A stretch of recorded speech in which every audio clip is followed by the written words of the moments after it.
feliz de recibir nada menos que a Lenny Kravitz. It's such a pleasure to have you finally back in Mexico. Pleasure. It took you a long time.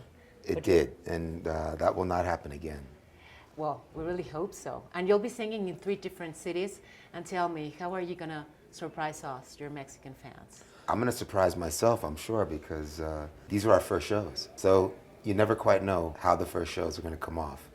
You know, I can tell you we're going to have a good time. We are here to raise vibration. We're here to be with the people. And that's what it's all about.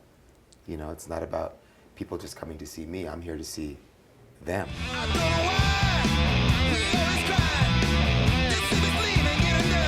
Raise vibration. You just said that the creative process of this album was like that. You dreamt most of the songs. Tell me about it. You know, I would wake up at 3, 4, 5 in the morning, you know, with these songs in my head. I mean, that happens a lot. On some albums, it's less, perhaps. But for this album, I think it happened more than in the past.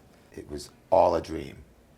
And that was, I think it was very important for me because, you know, you do so many albums and you're around so many years, and sometimes it's hard to realize who you are at that new moment. Where am I going? What's inside of me?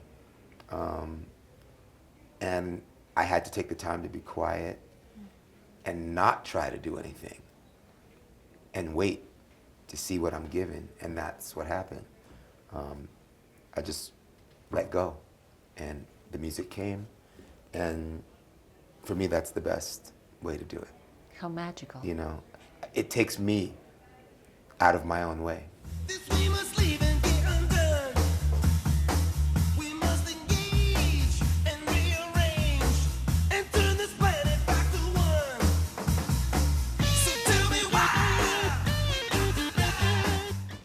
How magical.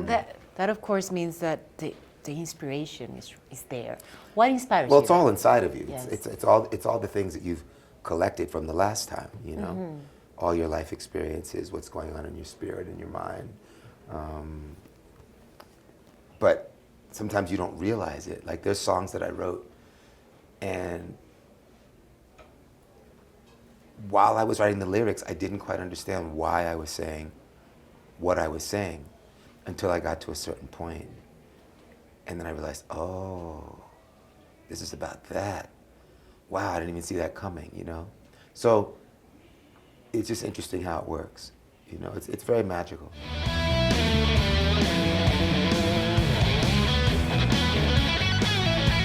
See, you've had success for all these years. You've done everything. I mean, you've reached everything. Is there? No.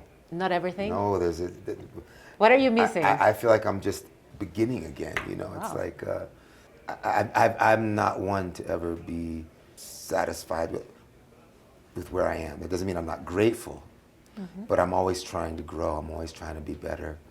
And so I feel like all the years that are before me were a great education so that I can now really step into who I am. Who are you then? Well, I'm figuring that out, but I'm definitely here to be an ambassador of love.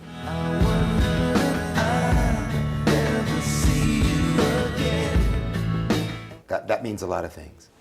That means a lot of things, but it's all being figured out right now, you know? Day by day. How to implement that, you know?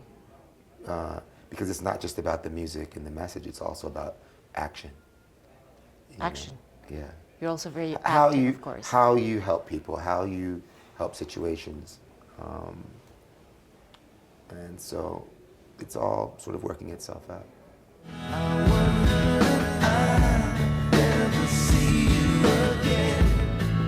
Love always as an inspiration.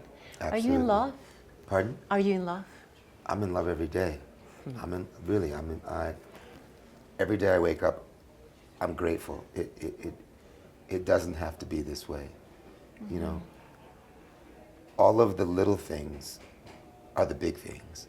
When you open your eyes and you wake up and you can walk and you can talk and you can breathe and you have something to eat and you have shelter and you have clothing and you know, those are the major things.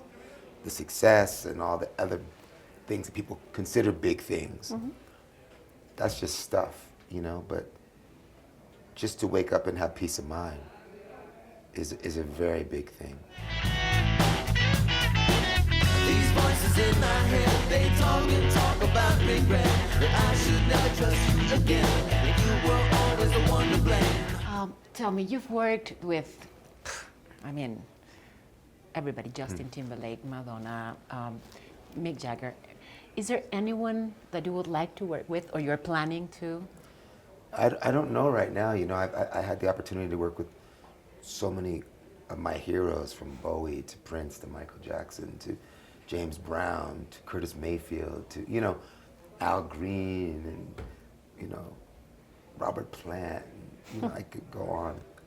That's been a great gift. You know, you never think when you were 12 years old that this would happen to you. You know.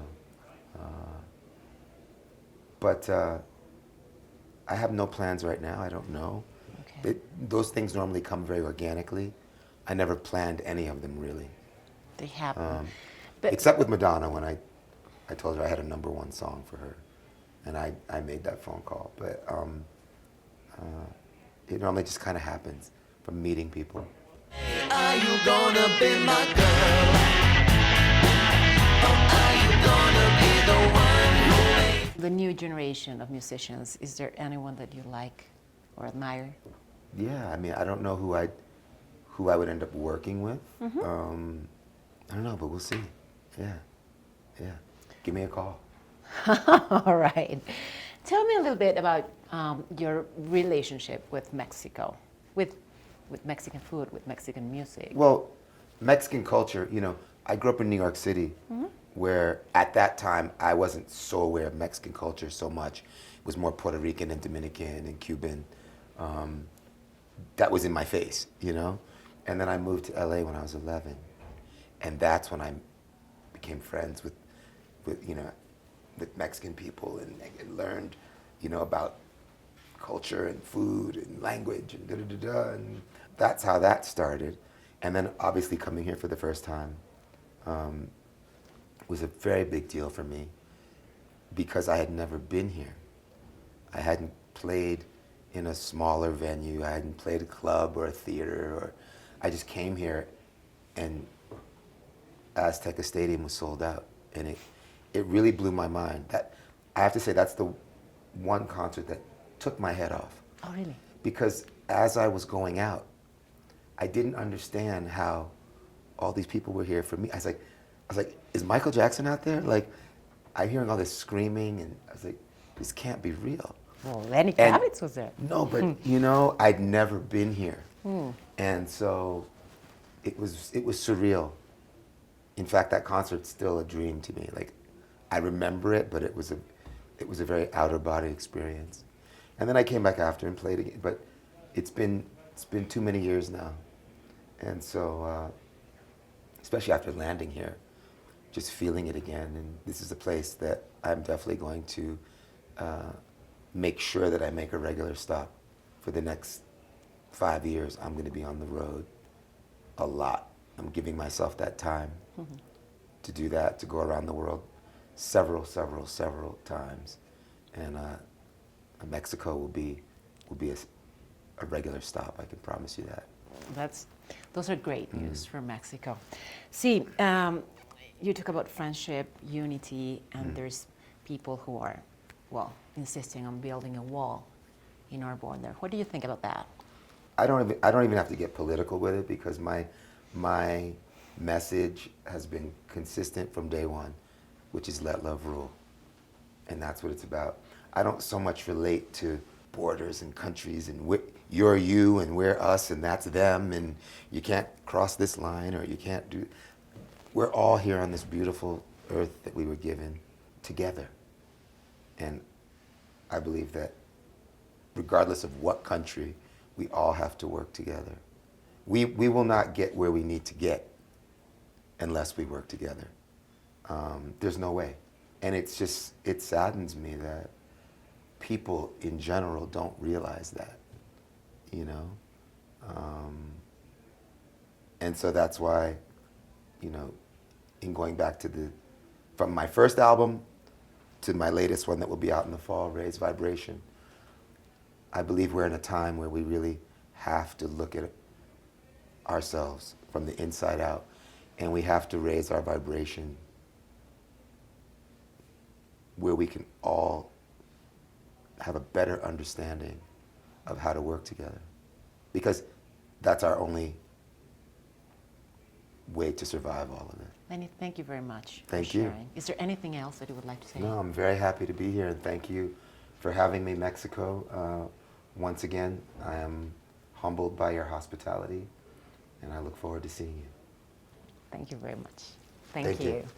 you.